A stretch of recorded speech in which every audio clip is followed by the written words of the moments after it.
So ganito po ang eksena dito sa barangay Sakdalan.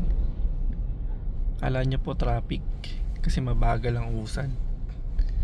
Hindi po siya traffic dahil po kasi hindi makadaloy na maganda. Kasi puro kaldag. Poinks, poinks, poinks. Tapos ang ginawa pa ng mga truck, ginawa pang paradahan yung gilid. Yan na nga lang ho yung pinakamatinong daan sa parte na to. Pero ayun, nakaparada po sila. So hindi ka pa rin po makakadaan ng shoulder lane para makausad ang maganda.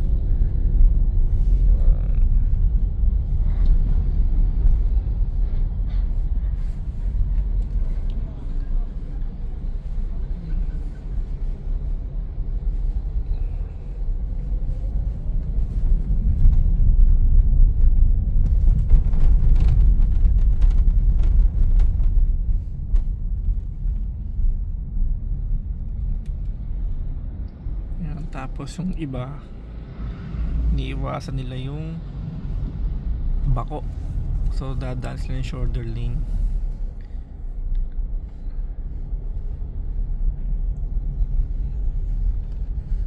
Ayan.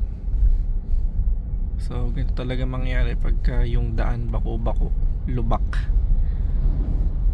Talagang magkakaroon ng konting pagbagal sa daloy ng traffic.